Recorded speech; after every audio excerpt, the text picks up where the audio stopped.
안녕하세요. 요약택입니다. 정년 후 개인 택시, 가스차냐? 전기차냐? 라는 제목으로 시작합니다. 이 영상은 이명선님의 댓글에 대한 답변으로 제작하게 되었습니다.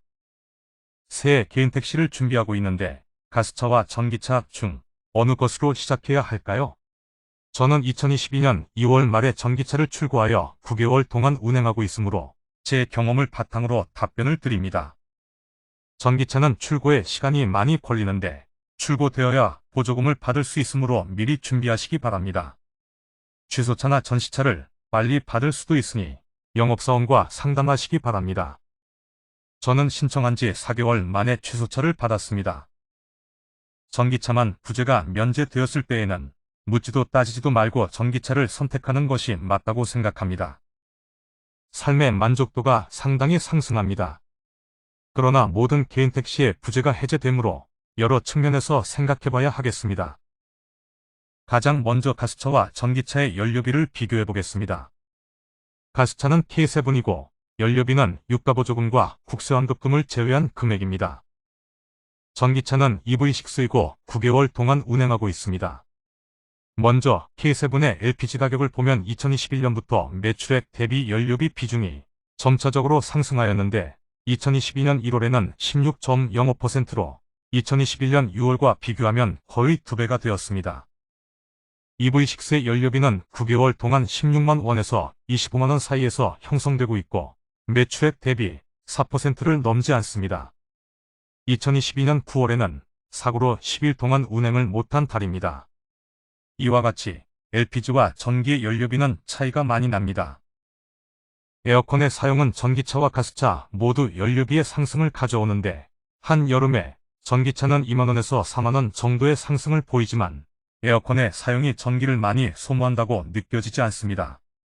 전기차는 에어컨을 사용해도 주행거리가 많이 차이가 나지 않는 것 같습니다. 전기차는 엔진 열이 없으므로 히터를 사용하면 에어컨보다 전기 소모가 더욱 많아집니다.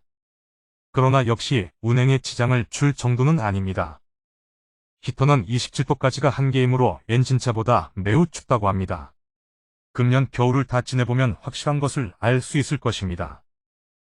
전기차 충전은 급속과 완속이 있는데 급속 충전기는 주로 아파트 외부에 있고 완속 충전기는 주로 아파트 내부에 설치되어 있습니다.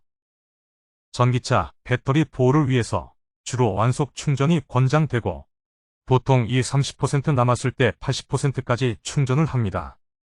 시간은 보통 5, 6시간 걸리니 저녁에 충전기에 꼽아두고 아침에 뺍니다. 따라서 집으로 걸어갈 수 있는 거리에 충전기가 위치해야 합니다. 급속 충전기에서는 30분이면 운행이 가능할 만큼 충전할 수 있습니다. 가스차에 비해 전기차가 가장 불편한 점이 바로 충전 문제입니다. 저는 아파트 충전기에서 하루에 보통 2번 충전을 하고 있습니다. EV6의 배터리를 통째로 교환하면 2,700만 원이라고 알려져 있습니다. 그렇지만 충전 성능이 떨어질 때에는 충전 성능이 떨어진 배터리 셀만 교환한다고 하니 비용이 훨씬 저렴할 것으로 예상됩니다. 배터리 교환 시기는 아직 정형화된 것이 없으며 저는 5년에 40만 킬로미터를 주행하고 일수로 교환하는 것을 목표로 삼고 있습니다. 2022년 8월 제1회 국토교통규제위원회에서는 전기차 배터리 리스 제도를 활성화시키기 위해 자동차 등록원부 개선을 의결했다고 합니다.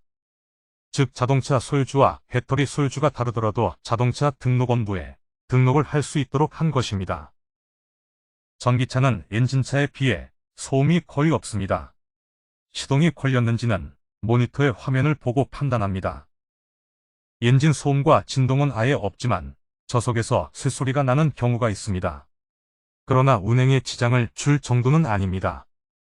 전기차는 공기 저항을 줄이기 위해 손잡이마저 차체에 들어가게 설계되어 있습니다.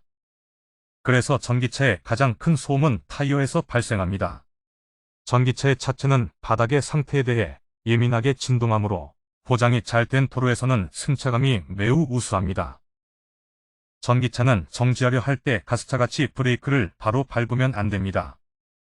먼저 악셀레이터에서 발을 떼고 엔진 브레이크가 걸리듯 회생제동 장치가 작동하면 그때 브레이크를 밟아야 합니다. 회생제동 장치가 작동하면 바퀴에서 배터리로 전기가 충전됩니다. 따라서 시내에서는 주행거리가 늘어나지만 고속도로에서는 브레이크를 밟지 않으므로 전기가 대폭 떨어집니다. 저의 경험에 의하면 시내와 고속도로는 서너 배 차이가 나는 것 같습니다. 장거리 손님을 태울 때에는 중간에 비교적 오랫동안 충전을 해야 하므로 탑승 전에 먼저 손님의 양해를 구해야 합니다. 전기차는 엔진과 미션이 없으므로 엔진오일 등의 소모품을 교환할 필요가 없습니다. 전기차의 소모품은 타이어, 브레이크 패드, 브레이크 오일, 에어컨 필터 정도입니다. K7의 경우에는 4만 km를 주행하면 앞바퀴에 브레이크 패드가 거의 닳았는데 EV6의 경우에는 회생제동 장치 덕분으로 브레이크 패드가 거의 새 것이었습니다.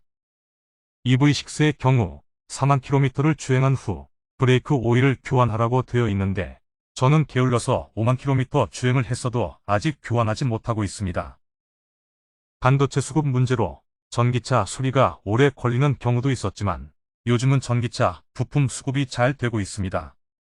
지난 9월에 제가 사고가 났었는데 2-3일 만에 빨리 수리되었습니다. 가스차와 전기차는 서로 장단점이 있습니다. 전기차는 첨단 기술이 집약된 차이므로 성능과 연료비를 기준으로 볼 때 충전 문제가 없다면 정년 후 개인택시를 시작할 때 전기차를 선택하는 것도 괜찮다고 생각합니다. 감사합니다. 도움이 되셨다면 구독과 좋아요를 부탁드립니다.